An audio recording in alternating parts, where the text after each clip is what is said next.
Bonjour, aujourd'hui nous recevons Olaf Rockvam. Voilà. C'est cela.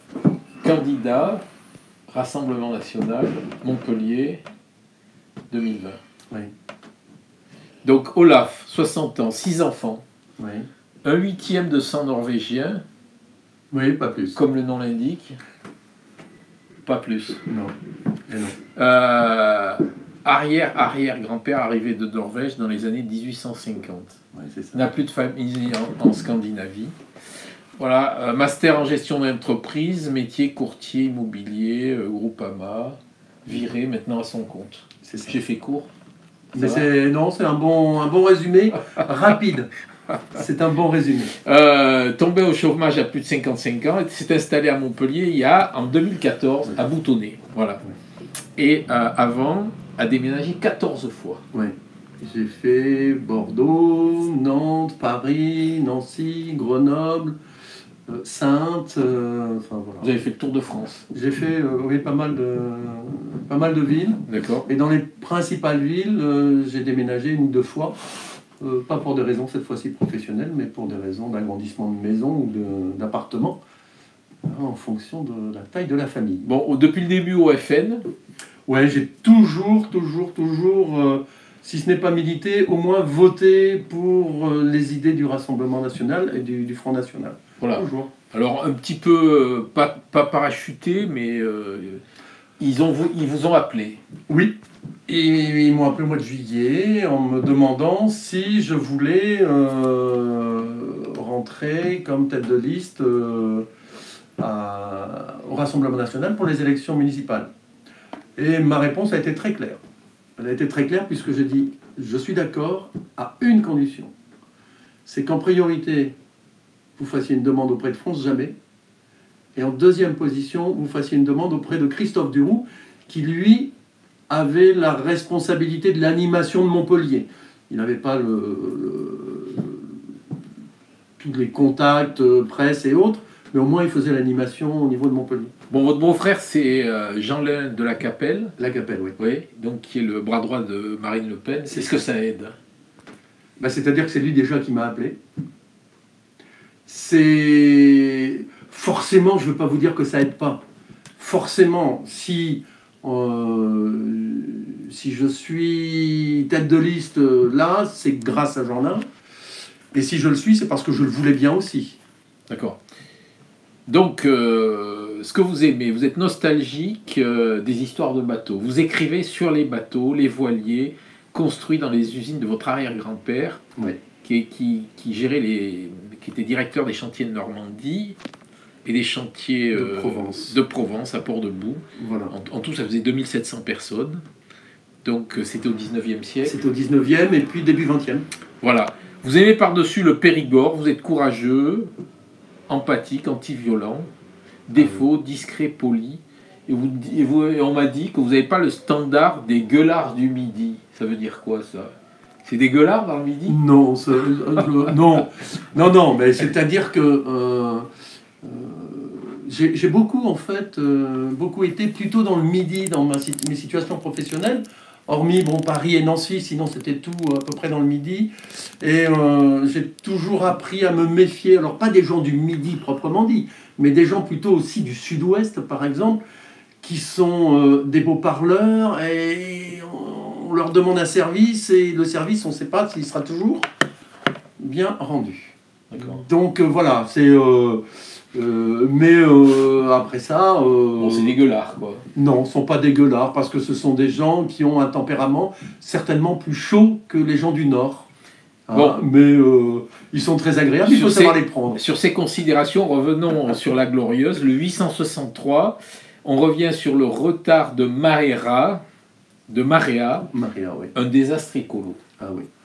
Voilà. Ensuite, aujourd'hui, sur le Clapas. Vous savez ce que c'est le Clapas? Non, mais vous allez me le dire. Vous ne savez pas ce que c'est le Non, Clapas? Clapas. C'est le surnom qu'on donne à Montpellier. Ah bon, d'accord. Bah, vous Et voyez. ça veut dire en occitan le tas de cailloux. Donc sur le Clapas, plus vert que sur le Clapas, tu meurs. Oui, C'est un article. Ouais. C'est la course à la vertitude, Oui, aujourd'hui, oui. comme dirait Ségolène. C'est l'environnement, c'est l'écologie, c'est... J'ai vu que certains de mes adversaires donnaient des chiffres hallucinants de budget pour faire du vélo, pour faire...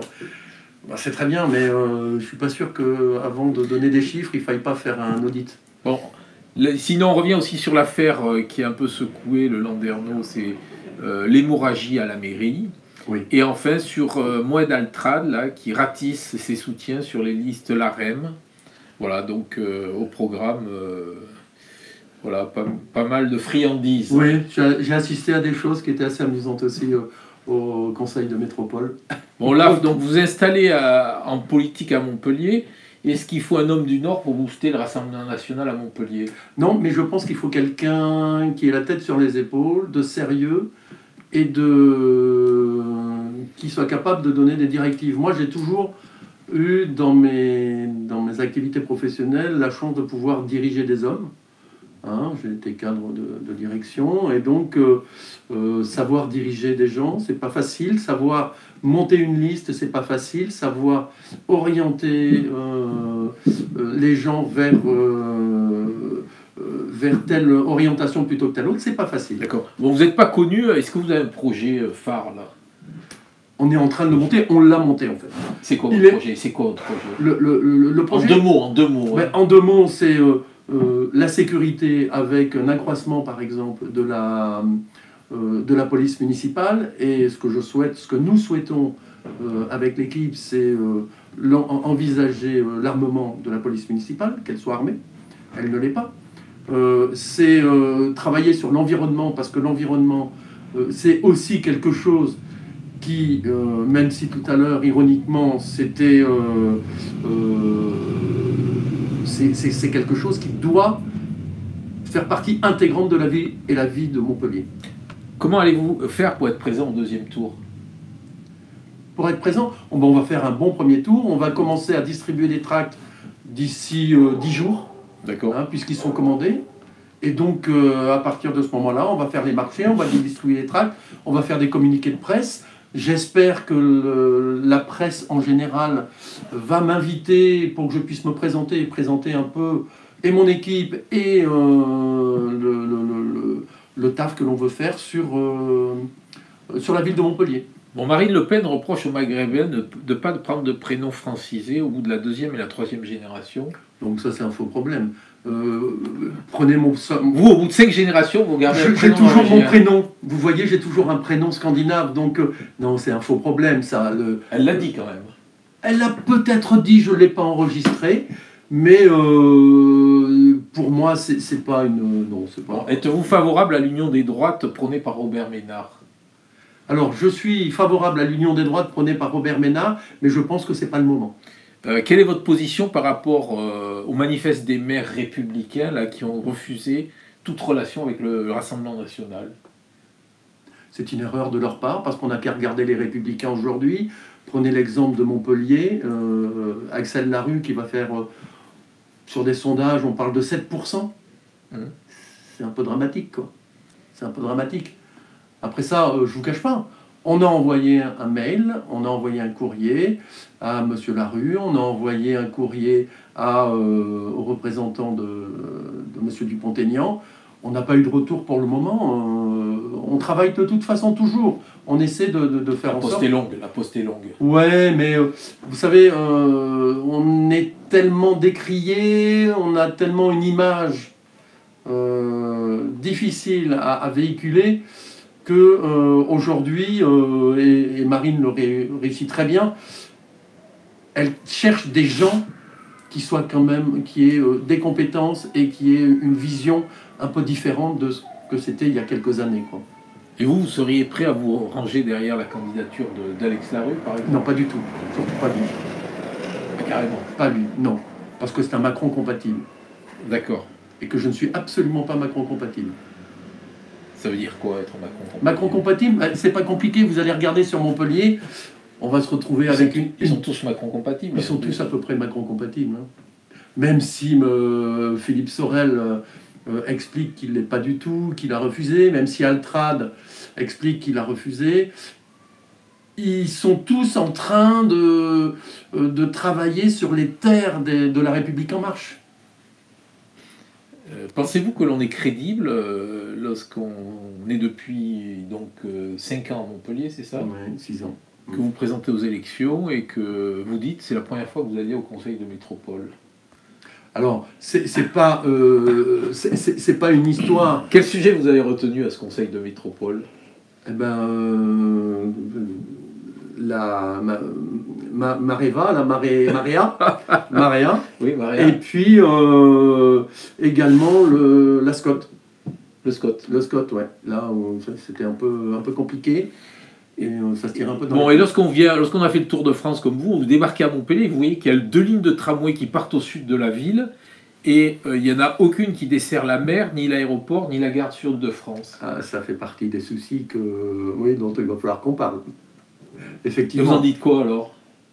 Ah ben que c'est un scandale, on ne fait pas une gare au milieu des champs sans aucune communication. Ça me semble une aberration. Donc que M. Sorel ait décidé d'arrêter la construction ou le prolongement de la ligne 1 pour aller jusqu'à la gare, c'est son problème, c'est son choix. Mais ce n'est absolument pas mon choix. Et aujourd'hui, il va falloir repasser à une vitesse supérieure. Dans la Glorieuse, on a souvent parlé de l'omnipotence de la famille Jamet là, sur Montpellier, un peu comme celle de Le Pen au niveau national. Oui. Quel est votre regard là-dessus? Non. Pour les connaître assez bien maintenant, puisque je vous dis, ça fait 3 ans que j'ai travaillé avec France, j'ai été son mandataire financier, aux élections. Il n'y a pas d'omnipotence, quoi.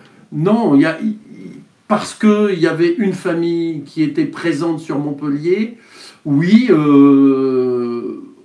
on a été content de les avoir quand ils étaient là. Et France Jamet est toujours là, puisqu'elle est députée européenne quand même de l'Hérault. Bon, il y a un trublion là, au conseil municipal là, qui était sur la liste de France Jamet, là, qui est parti, qui s'appelle Jamel Boumaz. Monsieur Boumaz. Qu'en est-il? Rien, je le laisse responsable de ses actes et de ses paroles. Oui. C'est tout. Hein. Il est en dehors. Il est en dehors complètement. Moi-même qui suis arrivé en 2014, je l'ai rencontré qu'une seule fois, c'était en 2015, et après ça, plus personne. Vous allez le repêcher ou Non. il est repêchable? Non, il n'est pas repêchable. Il a dépassé la J'ai- ligne jaune? Ah bah oui, plusieurs fois. J'ai amené, dans mes affaires, là, j'ai le journal de la métropole, où il a la possibilité d'avoir un commentaire, de mettre un commentaire sur son parti, sur ses idées, sur son opposition à la municipalité et à la métropole. Et là, il dit basta ras-le-bol, quoi. Bon, on peut pas faire confiance à quelqu'un qui agit comme ça. Ça, c'est clair, il ne sera pas repêché, c'est sûr. Que pensez-vous des activistes de la Ligue du Midi? C'est un peu vos frères, non? Vos frères de sang? Pas du tout. Alors, moi, ce ne sont pas du tout mes frères de sang. Je ne veux pas dire que je les combats, mais je suis en opposition perpétuelle avec eux. En opposition perpétuelle, parce que je n'accepte pas que l'on puisse user de la violence pour faire avancer ses idées. Moi, je suis tout dans le dialogue, je suis tout dans la conversation, et certainement pas dans la violence. Donc de toute façon, non. Moi, j'ai prévenu les personnes avec qui je travaille sur la liste que je ne voulais personne de la Ligue du Midi sur la liste. Hein. C'est clair, je suis vigilant de ce côté-là. Donc l'Hérault, est-ce que l'Hérault peut avoir une évolution comparable avec le Vaucluse, deux partis d'extrême droite, le Rassemblement national face à la Ligue du Sud, non? Non, parce qu'on ne peut pas comparer la Ligue du Sud et la Ligue du Midi. La Ligue du Sud, c'est un parti politique qui a les dévelléités de vouloir s'installer durablement dans certains secteurs comme Orange et autres. Hein.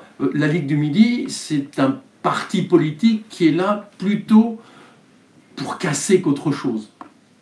Donc ça n'a rien à voir. La Ligue du Sud, elle peut avoir envie de construire. Oui, le Rassemblement national est faible dans les métropoles, il prend des voix à la gauche dans le nord et à la droite dans le sud. Ouais. Il peut prendre des voix où dans la métropole de Montpellier? Dans la métropole, alors, avec l'opération des Gilets jaunes, je pense qu'il va prendre des voix chez les commerçants. Je suis allé rencontrer un certain nombre de commerçants. Et certains commerçants nous ont annoncé déjà que qui voteraient pour nous. Chez les Gilets jaunes, alors je vais dire les Gilets jaunes, pas les Gilets jaunes d'aujourd'hui, mais les Gilets jaunes d'hier, du démarrage, qui ont à un moment donné abandonné parce que, on le voit bien, plutôt phagocytés par l'extrême gauche et par ces gens-là, actuellement, les Black Blocs et autres. Je pense que les Gilets jaunes de la première vague, eux, nous sont et vont nous être relativement favorables également. Et puis, de toute façon, on arrive tout doucement à récupérer et à gratter un petit peu. Moi, j'ai un objectif de 15% sur... Combien de voix? Vous avez un objectif de combien de voix à Montpellier? 10 000. Parce que, justement, l'étiage de Montpellier depuis 10 ans, c'est 10 000 voix. C'est le plafond de verre du Front National. Oui, alors, ça dépend. Prenez l'exemple des dernières élections municipales, par exemple, où France jamais a fait 13% au premier tour et 9% au deuxième tour.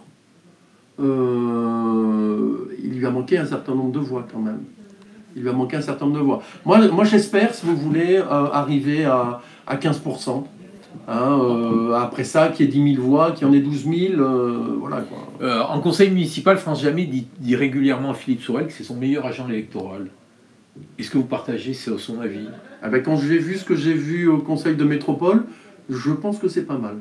Oui, je partage assez bien. Pour quelle raison? Pourquoi? Parce qu'en fait, il a une attitude envers l'ensemble, notamment au conseil de métropole, l'ensemble des maires, toujours très agressive et toujours dans la moquerie, Alors c'est pas de la méchanceté, mais c'est...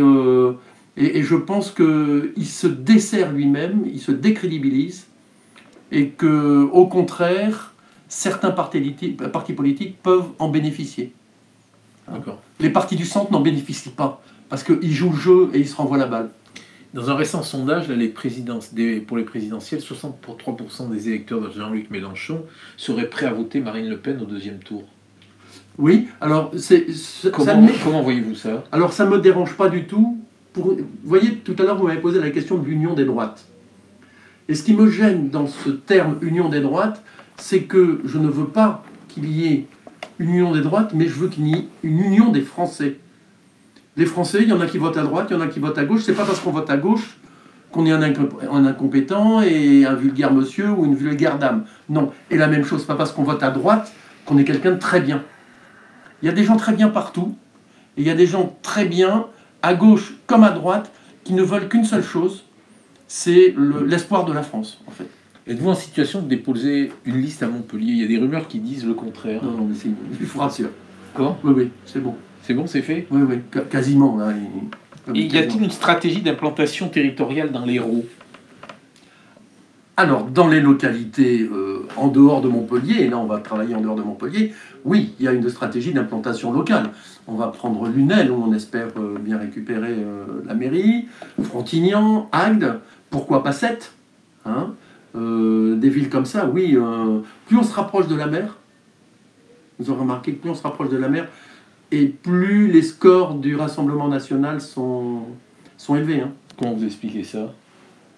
Mais je crois que...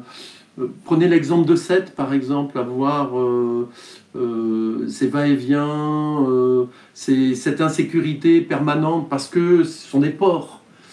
Et donc forcément, dans des ports, il y a beaucoup de va-et-vient, ce qui fait que je pense qu'il y a une insécurité qui est plus importante sur ces villes-là. Enfin, la Grande Motte au Cap d'Agde, c'est quand même assez policé. Ouais, le Cap d'Agde, c'est un autre problème. C'est un problème financier. Le Cap d'Agde, c'est une ville qui est obsolète au point de vue financier. Elle est en dessous de tout, quoi.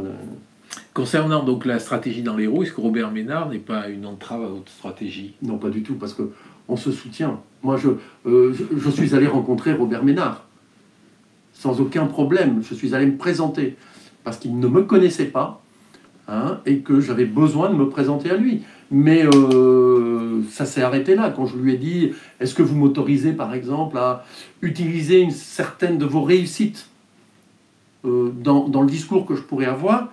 Il m'a dit « Non, Mais sans quoi je comprends bien, je comprends parfaitement. Je lui ai dit haut et fort que de toute façon... Quel genre de réussite? Sur la sécurité, on prend la sécurité, il ne faut pas aller chercher très loin. Sur la sécurité, sur l'activité économique du centre de Béziers, par exemple. J'ai travaillé 9 mois à Béziers, hein, et j'ai vu évoluer la ville de manière importante. De manière importante. Donc, si vous voulez, ça, c'est ce que j'appelle une réussite de Robert Ménard.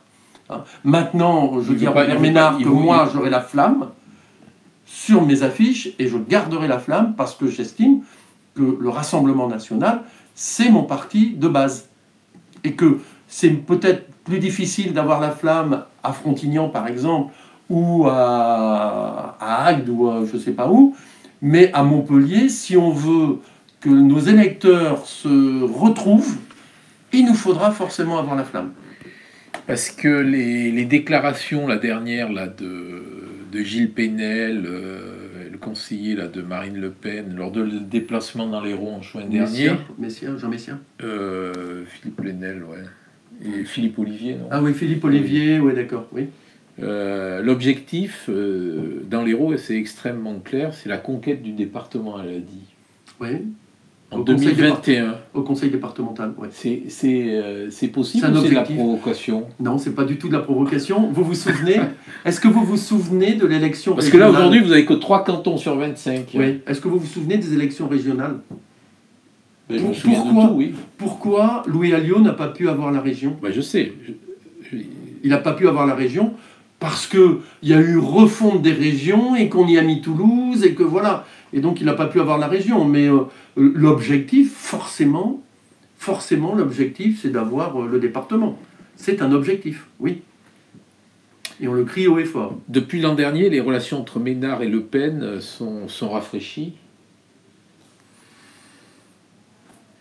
Vous savez, c'est... D'accord. J'ai pas... Sa femme élue députée par les voix du FM prend des distances. Vous l'avez suivi, ça? Non, pas spécialement. Je vous dis, quand on a besoin d'être rassemblé, on est rassemblé. D'accord. Il est hors de question qu'on mette quelqu'un à Béziers, par exemple. Que le rassemblement mette quelqu'un à Béziers. Il n'en est absolument pas question. D'accord. Bon, on va terminer par la question chapeau. Allez-y. Voilà, donc... chapeau. Faut-il vous tirer une question dans le chapeau et vous nous la lisez. Ah, je vais vous la lire.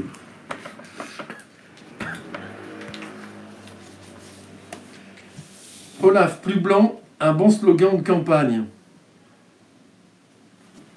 Alors, je suis absolument pas d'accord. Vous avez 3 minutes là-dessus. Vous avez déjà une connotation, entre guillemets, raciale, forcément. Blanc, gris, noir, non, absolument pas. Dans notre liste, que nous avons quasiment clôturée, finie, vous avez des gens d'origine maghrébine, vous avez des gens d'origine africaine, vous avez des gens de partout. Donc, plus blanc, non. C'est pas parce que j'ai des origines norvégiennes. C'est vrai qu'en Norvège, il n'y a peut-être pas beaucoup de gens d'origine africaine ou autre, parce qu'il y fait très froid. Mais non, absolument pas. Là, c'est plutôt, sur les idées que j'aurais envie de batailler plutôt que sur la couleur de la liste. Le côté humoristique Bah oui, mais je le vois bien, le côté humoristique. Mais il faut faire très attention à ce que l'on dit et à ce que l'on fait. Parce que le côté humoristique, il peut se retourner contre vous. Donc il faut faire attention, c'est pour ça. Plus blanc, un bon slogan de campagne. Je vous dis... Olaf plus blanc. Oui, mais j'ai compris. Mais bon... non, ça... y a la lessiveuse aussi, quoi. Vous voyez ce que je veux dire non. Bon. On va rester sur ce nom. Voilà, exactement. Bonne journée. Merci beaucoup en tous les cas.